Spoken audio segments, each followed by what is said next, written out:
ॐ अज्ञानतिमिरान्धस्य ज्ञानञ्जनशलाकया चक्षुरुन्मिलितं येन तस्मै श्रीगुरुवे नमः। वन्देऽहं श्रीगुरो श्रीयुतपदकमलं श्रीगुरुन् वैष्णवांस श्रीरूपं साग्रजातं सहगण रघुनाथान्वितं तं सजीवं सावधूतं सावधूतं परिजनसहितं कृष्णचैतन्यदेवं श्री राधा कृष्ण पदान् सहगण ललिता श्री विशाखान्विताश्च नमो महावदन्याय कृष्ण प्रेम पदायते कृष्णाय कृष्ण चैतन्य नामने गौरतुसे नमः। तप्त कांचन गौरांगी राधे वृंदावनेश्वरी विश्वानुसुते देवी प्रणमामि हरिप्रिये। कृष्ण करुणा सिंधु दीनबंधु जगतपते गोपेश गोपिका कांत राधा कांत नमस्तुते।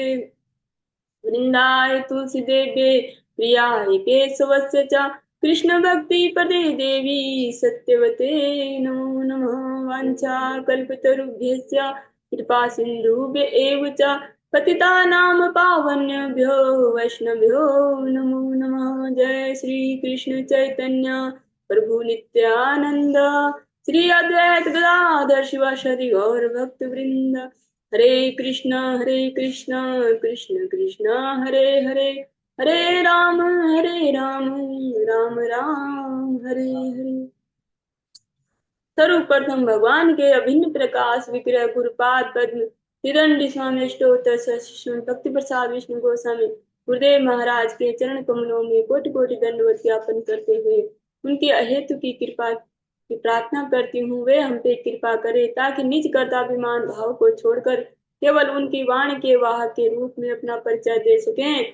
तत्पश्चात परम गुरुदेव श्री श्रीमद भक्ति दलित माधव गोस्वामी महाराज व परमेष्ठ गुरुदेव जगत गुरु भक्ति सिद्धांत सरस्वती ठाकुर प्रभात जययुक्त हूँ।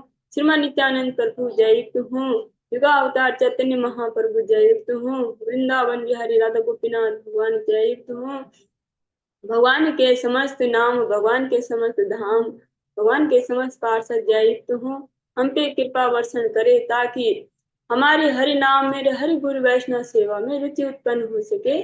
तत्पश्चात मैं अपने शिक्षक गुरुओं को दंडवत ज्ञापन करती हूँ वे हम पे कृपा करे ताकि किसी तरह गुरु वैष्णवों के सानिध्य में हमारा आध्यात्मिक जीवन आगे बढ़ सके। आज की प्रातःकालीन कक्षा को प्रारंभ करते हैं। ओम नमो भगवते वासुदेवाय ओम नमो भगवते वासुदेवाय ओम नमो भगवते वासुदेवाय। हम सब श्रवण कर रहे हैं ग्रंथ राज भागवतम इसका तृतीय स्कंद का जो 29वां अध्याय हम श्रवण कर रहे हैं। कल हमने बहुत सुंदर सुंदर भगवान के जो वचन है वो सुने कि भगवान बोलते हैं जो ऐसा योगी जो ऐसा मेरा भक्त जो उसको जो शुद्ध बुद्धि नहीं रहती मेरे नाम के जब मेरा नाम स्मरण करता है सुनता है इसमें उसी में ही जो निमग्न रहता है उसको किसी प्रकार की कोई शुद्ध नहीं रहती। जैसे एक शराबी को शुद्ध नहीं रहती कि उसके जो शरीर पे कपड़े हैं कि नहीं है। तो जो ऐसे मेरे शुद्ध भक्त होते हैं उनकी देखभाल मैं स्वयं करता हूँ। मैं उनकी देखभाल करता हूँ और बोल रहे हैं कि जो मेरे शुद्ध भक्त होते हैं उनकी स्थिति क्या होती उनको कुछ भी नहीं चाहिए। तो 5 तरह के जो मुक्तियां हैं मोक्ष हैं उनको भी वो ठुकरा देते हैं उनको कुछ भी नहीं चाहिए। इस तरह के जो निष्काम भक्त होते हैं वो मुझे वैसे उतनी सरलता से प्राप्त कर लेते हैं जिस तरह से जब गंगा जी जब बहती है तो समुद्र में जो स्वतः ही मिलन हो जाता है स्वतः ही मिल जाते हैं। वैसे जो जीवात्मा निरंतर मेरी भक्ति में लगे रहते हैं वो स्वतः ही मुझ में मिल जाते हैं मतलब मुझको प्राप्त कर लेते हैं और उनका दिव्य स्वरूप हो जाता है मेरी तरह। भगवान बोलते हैं उनका मेरी तरह दिव्य स्वरूप हो जाता है। अब हम 14वें श्लोक से प्रारंभ करते हैं। स एव भक्ति योगख्या आतांतिका उदाहित वज्र त्रिगुणम मदभावापद्यते। जैसा कि मैं बता चुका हूँ कि भक्ति योग का उच्च पद प्राप्त करके मनुष्य भौतिक प्रकृति के तीनों गुणों के प्रभाव को लांघ सकता है और दिव्य पद पर स्थित हो सकता है, जिस प्रकार श्री भगवान हैं। भगवान बोले कि मेरी तरह वो दिव्य पद प्राप्त कर लेता है। निसेवितेना निमित्तेन स्वधर्मेण महीयसा क्रियायोगेन स्वस्थेन नातिहिंस्तेन नित्यशः। भक्त को अति नियत कार्यों को संपन्न करना चाहिए जो यशस्वी हों और बिना किसी भौतिक लाभ के हों। उसे अधिक हिंसा किए बिना अपने भक्ति संबंधी कार्य नियमित रूप से करने चाहिए।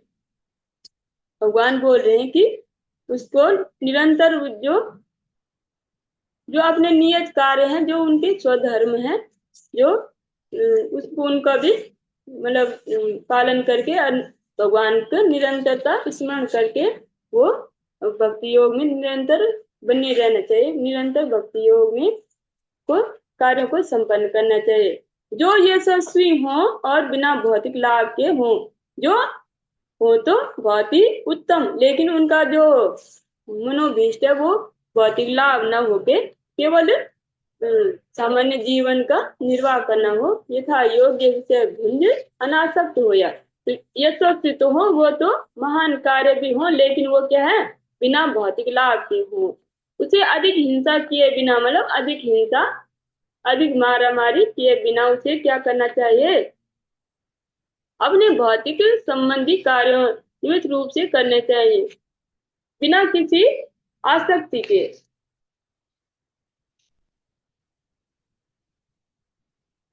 मदधिष्णया दर्शनम स्पर्श पूजा स्तुत्य अभिवंदने भूतेषु मद्भावनया सत्तेना संगम येन चह।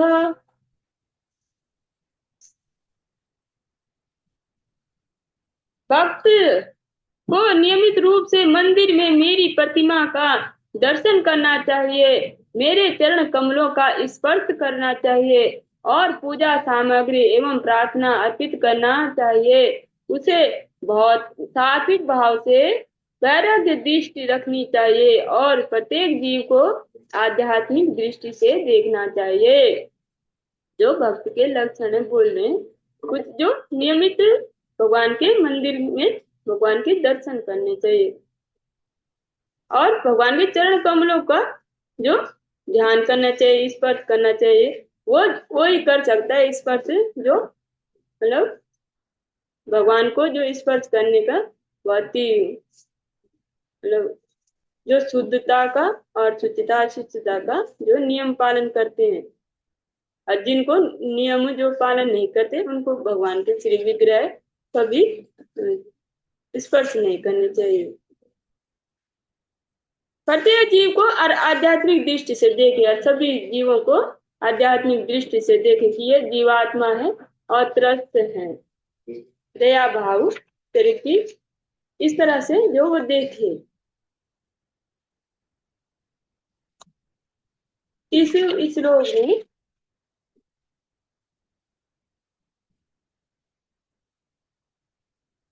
विश्वनाथ चक्रवर्ती ठाकुर महाशय बोल रहे कि वैष्णव होते हुए भी यदि किसी का चरित्र अच्छा ना हो तो उसकी संगति से बचना चाहिए, भले ही वे वैष्णव के रूप में उसका सम्मान दिया जाए। चाहे वो जो वैष्णव जो भक्ति में भी आ गए हैं, लेकिन जो जिनका चरित्र ठीक नहीं तो उनकी संगति से बचना चाहिए। और जो भी भगवान विष्णु को भगवान के रूप में स्वीकार करता है वह वैष्णव है, किंतु एक शुद्ध वैष्णव से यह आशा की जाती है कि वह अपने देवताओं के सद्गुण विकसित करे। यह आशा की जाती है कि वह अपने विकसित करे। श्रीधर स्वामी ने सत्वेन शब्द का यथोचित अर्थ मनुष्य को अत्यंत धैर्यपूर्वक भक्ति करनी चाहिए। तिल रूप गोस्वामी यह पुष्टि करते हैं कि मनुष्य में उमंग होनी चाहिए, उत्साह, निश्चय, धैर्य। तो ये बोल रहे हैं कि जो भक्त होते हैं उसमें क्या होना चाहिए? उत्साह होना चाहिए, धैर्य होना चाहिए, दृढ़ विश्वास होना चाहिए भक्ति में। भक्ति करनी चाहिए। यह विश्वास उत्पन्न करने हेतु श्री भगवान मुझे पर अवश्य स्वीकार मुझे अवश्य स्वीकार करेंगे, क्योंकि मैं भक्तिमय सेवा कर रहा हूँ। यह धैर्य अनिवार्य है। जो भक्ति का अंग है धैर्य, उत्साह, निश्चय, धैर्य, तत्त कर्म परिवर्तनात् संत्यागात् असो विते षड्वीर भक्ति प्रसिद्ध थी। तो इस तरह जो रूप गोस्वामी बोलते हैं तो उसमें धैर्य होना आवश्यक है, क्योंकि जो भक्ति रूपी जो लता है, जो भक्ति रूपी जो बीज है, उसे जमने में कम से कम 12 वर्ष लगते ही लगते हैं। वो भी तब जब कोई ईमानदारी से मतलब गुरु वैष्णव के सानिध्य में जैसे वो बोल रहे वैसा करे, नहीं तो 100 साल मतलब कितने जन्म भी निकल जाते हैं अगर हमारा अनुगत्य सही नहीं है। कोई अनुगत्य में करता है तो उसे कम से कम 12 साल लगी जाते हैं।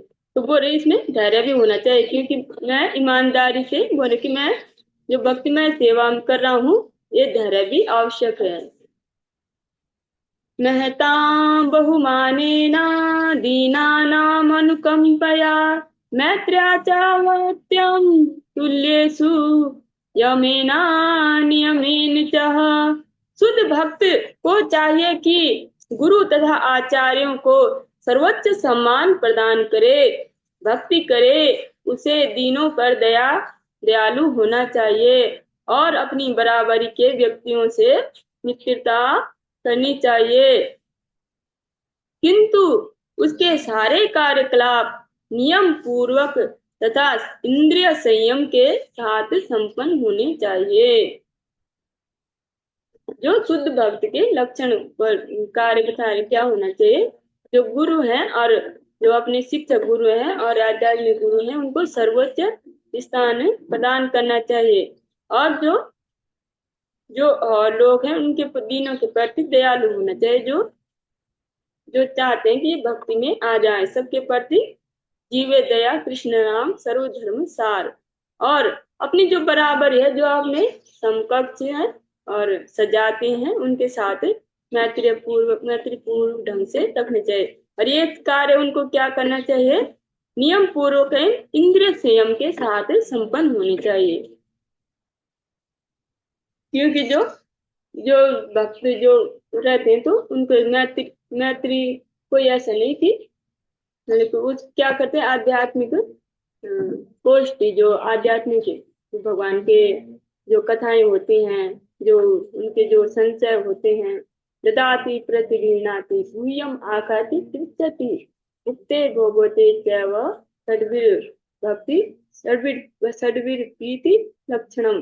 तो जो रूप गोस्वामी जी ने बोला कि भक्ति को बढ़ाने के लिए क्या करना चाहिए? जो भक्त होते हैं, सजातीय भक्त, उनसे क्या करना चाहिए? जो अपने गुह्यम बातों को बोलना चाहिए भक्ति संबंधित, और उनकी भी सुननी चाहिए। इस तरह से करेंगे तो क्या वो बढ़ते इसमें भक्ति, ये प्रीति बढ़ती है भक्तों के प्रति।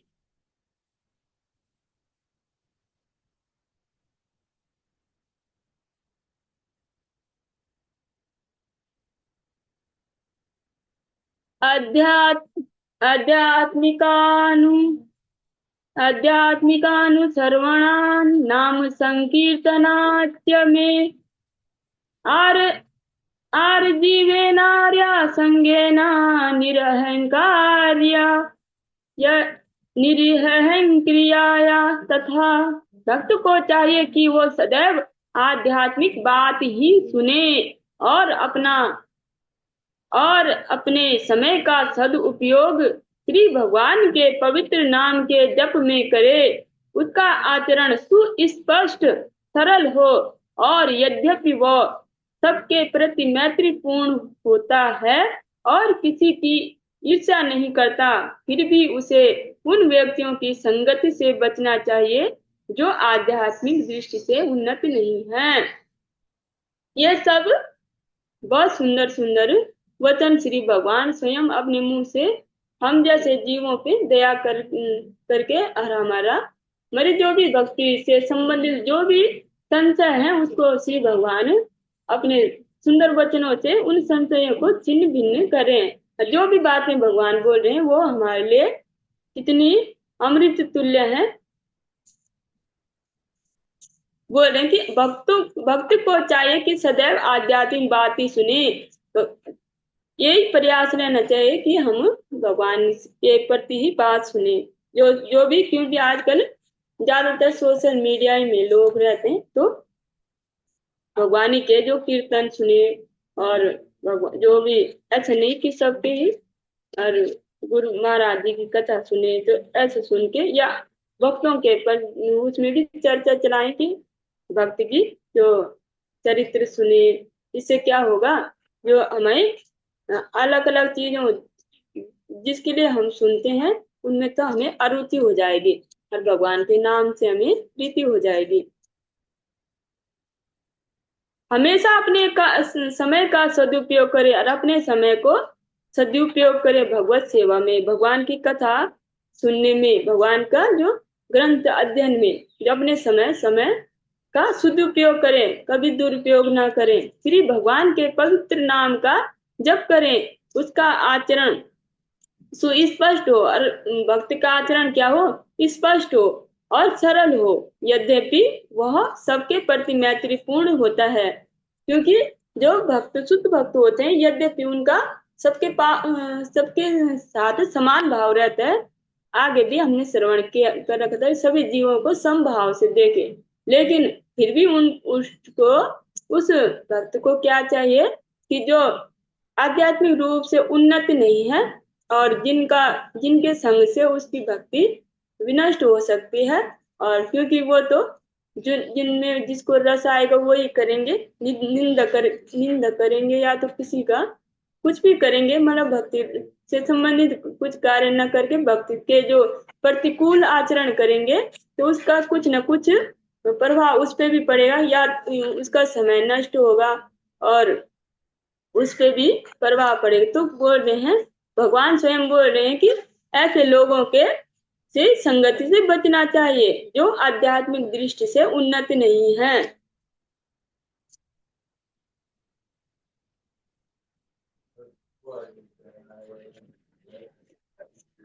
मद धर्मणो गुणरेते परिसंसुद्ध आशया पुरस्या पुरस्याज पुरस्यांजसा भयते श्रुतिमात्रा गुणं हिमां।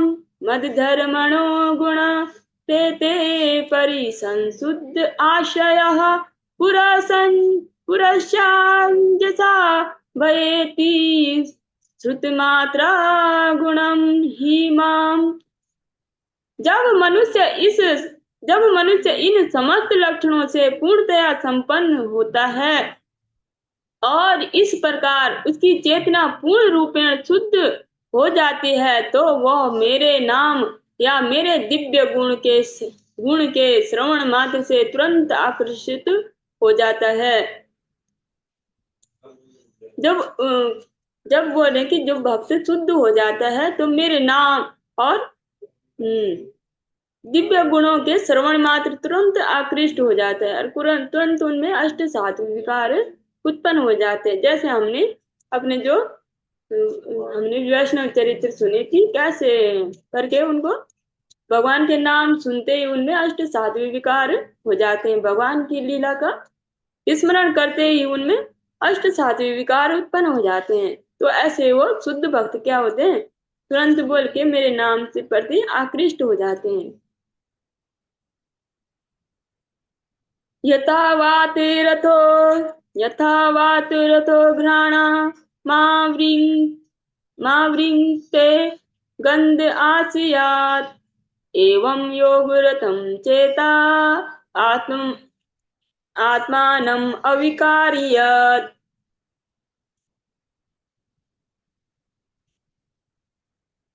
यथा वातिरथो घ्राणम् आवृङ्क्ते गन्ध आशयात् एवं योगरतं चेता आत्मानम् अविकार्यत्। जिस प्रकार वायु का रथ गंध को उसके स्रोत से ले जाता है और तुरंत घ्राणेन्द्रिय तक पहुंचाता है, उसी प्रकार जो व्यक्ति निरंतर भक्तिमय सेवा अर्थात कृष्ण भावना में संलग्न रहता है, वह सर्वव्यापी परमात्मा को प्राप्त कर लेता है। जैसे बोल रहे हैं कि जैसे कहीं गंध है और हवा उसे कहाँ ले जाती है, सीधे घ्राणेन्द्रियों तक, मतलब सूंघने, जिससे हम सूंघना तक ले जाते हैं।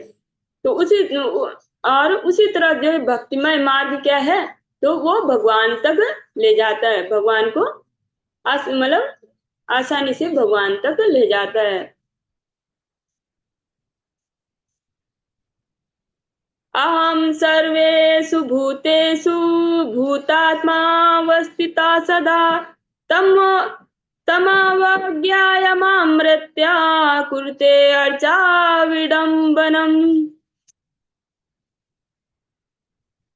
मैं प्रत्येक जीव में परमात्मा रूप में स्थित हूँ। यदि कोई परमात्मा सर्वत्र है, इसकी उपेक्षा और अवमानना करके अपने आप को मंदिर के विग्रह के पूजन में लगाता है, तो वो क्या है, केवल स्वांग या दिखावा कर रहा है।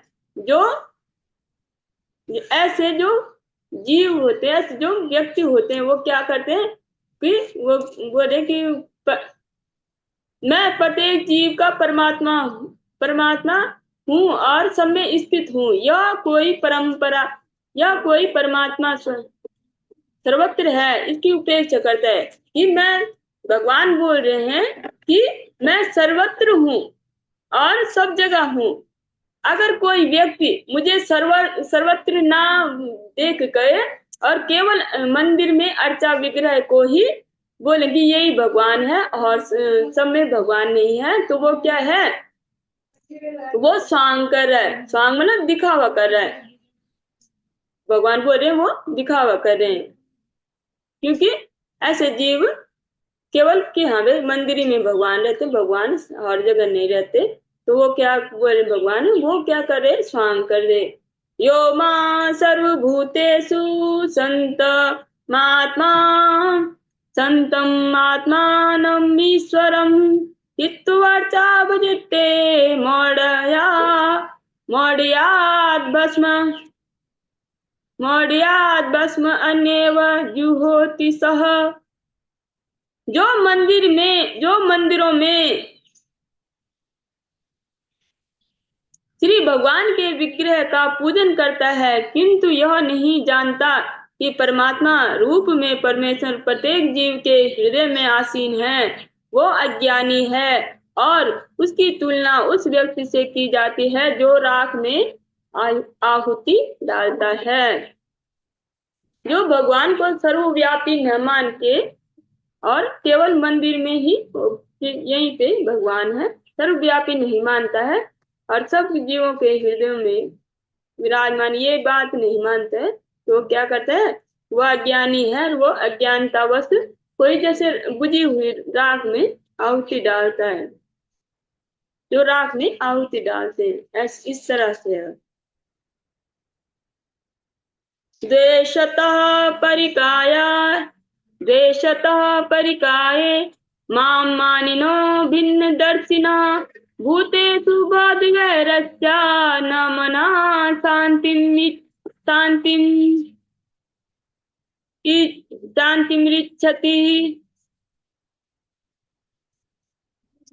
जो मुझे तो सम्मान अर्पित करता है। अब दूसरी बात, भगवान कितनी सुंदर सुंदर बातें कर रहे हैं। जो भगवान के ये दिव्य दिव्य वचन सुनेंगे और ध्यान पूर्वक सुनेंगे, उनके हृदय के सारे जो संशय है, सारे गांठें वो छिन्न भिन्न हो जाएंगी। जो मुझे तो सम्मान अर्पित करता है किंतु अन्य जीवों से ईर्ष्यालु है, वह इस कारण पृथकतावादी है। उसे अन्य जीवों के प्रति शत्रुता पूर्ण व्यवहार करने के कारण कभी भी मन की शांति प्राप्त नहीं होती।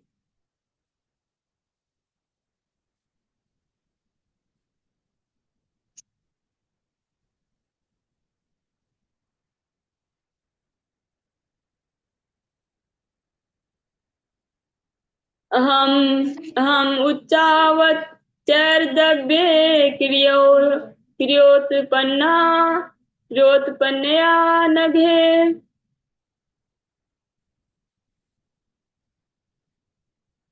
नैव तुस्य अर्चितो अर्चितो अर्चायाम भूतग्रामावमानिनः। हे माते, भले ही कोई पुरुष यथोचित अनुष्ठानों तथा सामग्री द्वारा मेरी पूजा करता हो, किंतु यदि वह समस्त प्राणियों में मेरी उपस्थिति से अभिन्न अनभिज्ञ रहता है, तो वह मंदिर में मेरे विग्रह की कितनी ही पूजा क्यों न करे, मैं उसे कभी प्रसन्न नहीं होता।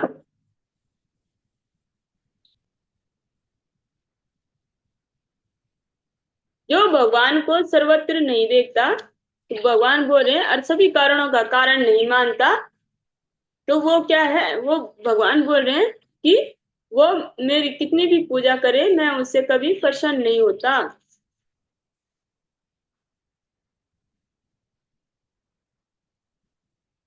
अर्चा दावार्चयेत् ताव तावद् ईश्वरं मां स्वकर्म कृत यावन् यावन्वेदा स्वहृदि सर्वभूतेषु अवस्थितम्।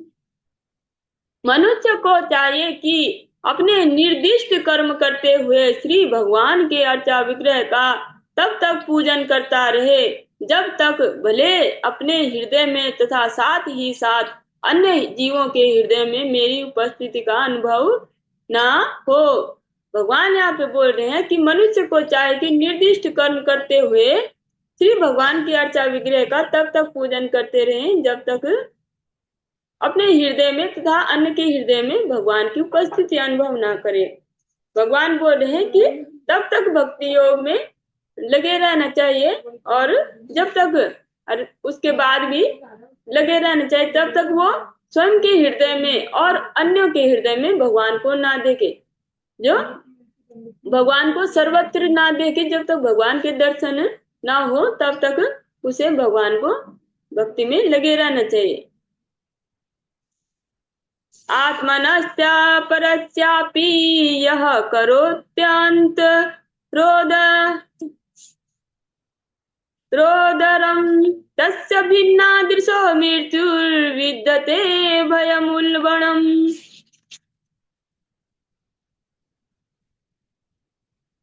जो भी अपने में तथा अन्य जीवों के बीच पृथकतावादी दृष्टिकोण के कारण तनिक भी भेदभाव करता है, उसके लिए मृत्यु की प्रज्वलित अग्नि के रूप में महान भय उत्पन्न करता हूँ। अथ मां सर्वभूतेषु भूतेषु भूतमानं कृतालयम् अर्हेदान मानाभ्यां मैत्र्या भिन्नेन चक्षुषः।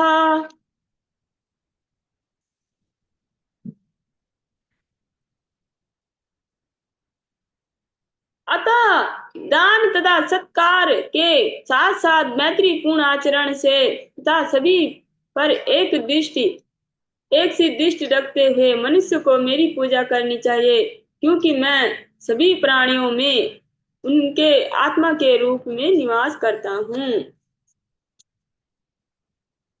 जीवा श्रेष्ठा यह जीवानां ततः प्राणावृतः शुभे ततः सच्चित्तः प्रवरास्ततश्चे ततश्च इंद्रियावृतः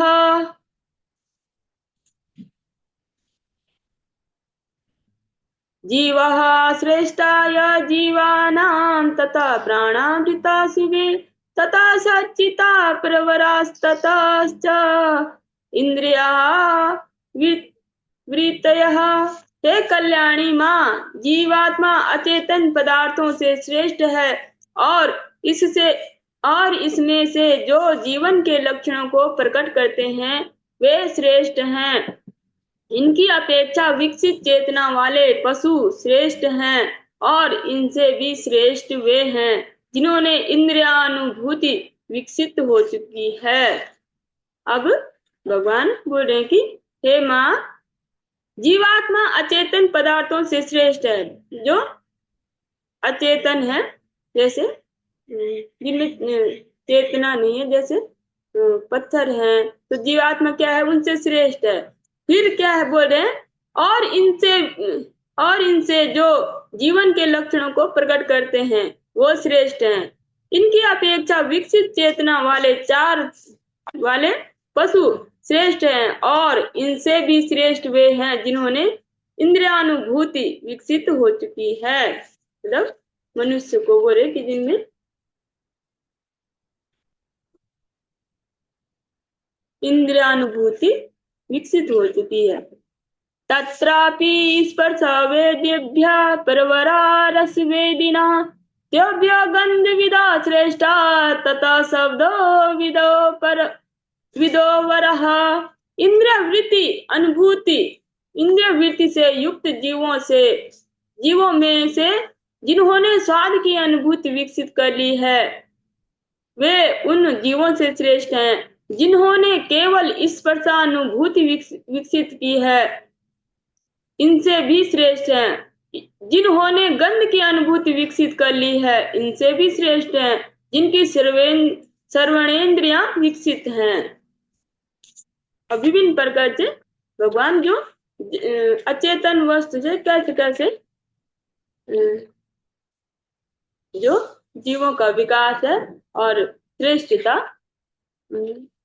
विकसित होती है वो भी भगवान बता रहे हैं। रूप भेदा विदस्तत्र ततश्चो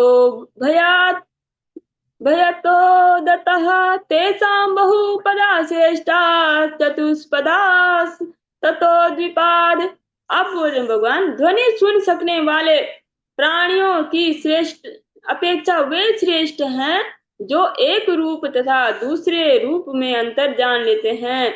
इनसे भी अच्छे वे श्रेष्ठ वे हैं जिनके ऊपरी तथा निचले दांत होते हैं और इनसे भी श्रेष्ठ जिन अनेक पांव वाले जीव है। इनसे भी श्रेष्ठ चौपाए और चापाइयों से भी श्रेष्ठ मनुष्य हैं। इतने प्रकार के जो जीव होते हैं भगवान ने सब प्रकार के बता दिए। ततो वर्णा चत्वरास्तेषां ब्रह्मणा उत्तमः ब्रह्मणे स्वापि वेदज्ञो अर्थज्ञो भयाधिकस्ततः। मनुष्य में वह समाज सर्वोत्तम है जो गुण तथा कर्म के अनुसार विभाजित किया जाता है और उस समाज में जिन बुद्धिमान जनों को ब्राह्मण पद दिया जाता है वे श्रेष्ठ हैं। इतने सारे जो भगवान ने जो जीवों को कैटेगराइज के वर्गीकरण किया कि अब सब पशुओं से भी श्रेष्ठ कौन है? मनुष्य में भी श्रेष्ठ इतने सारे मनुष्य हैं। किनको बोल रखा है? जो ब्राह्मणों को दिया जाता है वे श्रेष्ठ है। ब्राह्मणों में से जिन्होंने वेदों का अध्ययन किया है वह श्रेष्ठ हैं और वेदज्ञ ब्राह्मणों से जिन्होंने वेदों का पठन किया उनसे भी श्रेष्ठ कौन है? ब्राह्मणों में भी वेद के वास्तविक तात्पर्य को जानने वाला श्रेष्ठ है। अब वेदों को जानने वाले में से भी कौन श्रेष्ठ है? जो बहुत सारे तो पढ़ लेते हैं ब्राह्मण और उनको तात्पर्य उनके जो तात्पर्य गुण रहस्यों को नहीं जानते। तो बोल रहे हैं कि जो वेदों के गुण रहस्यों को जानते हैं वो उन ब्राह्मणों से श्रेष्ठ हैं। अर्थ ज्ञात संशया चेता ततः श्रियान स्वकर्म कृत मुक्त संगत तो भूयान भूयान दोग्धा धर्ममात्मनः। वेदों का तात्पर्य समझने वाले ब्राह्मणों की अपेक्षा वो मनुष्य श्रेष्ठ हैं जो समस्त संशयों का निवारण कर सकता है, और उससे भी श्रेष्ठ वो है जो ब्राह्मणों के लिए निर्दिष्ट नियमों का दृढ़ता पूर्वक पालन करता है। उससे भी श्रेष्ठ वो है समस्त भौतिक कलमश से मुक्त व्यक्ति। इससे भी श्रेष्ठ वो शुद्ध भक्त है जो निष्काम भक्ति भाव से भक्ति करता है। इस तरह से सर्वश्रेष्ठ तो कौन है? जो भगवान की निष्काम भक्ति, मतलब वैष्णव। यहाँ पे ब्राह्मणों में जो बोले कि जो श्रेष्ठ कौन है, वो है वैष्णव जो निष्काम भाव से भगवान की भक्ति करते हैं। इसमें वैष्णवों की श्रेष्ठता भगवान अपने मुंह से भगवान वैष्णवों की श्रेष्ठता बता रहे हैं कि वैष्णव जो भगवान की निष्काम भाव से भगवान की भक्ति करते हैं वो श्रेष्ठ हैं, सर्वश्रेष्ठ हैं।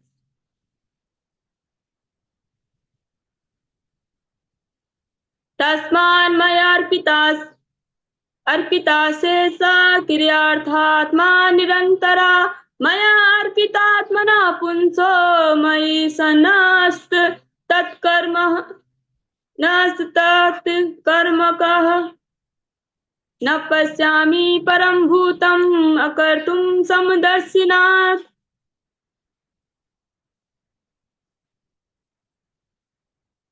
एक बार इसे पुनः करते हैं।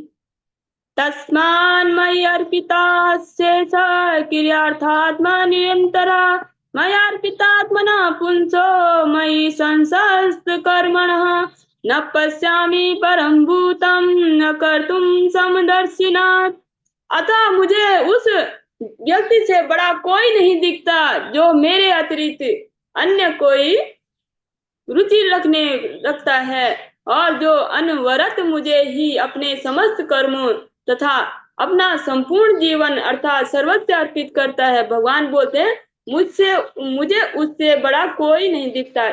मतलब अर्थात जो वैष्णव होते हैं, जो निष्काम भक्ति करते हैं, जो भगवान ही जिनकी अभिष्ट और श्रेष्ठ वस्तु है, और भगवान का ही नाम निरंतर सततम कीर्तयन्तु माम, जो सततम मेरा कीर्तन करते हैं, वैसे जो शुद्ध भक्त उनसे बड़ा मुझे कोई भी नहीं दिखता। अतः वैष्णव सर्वश्रेष्ठ हैं।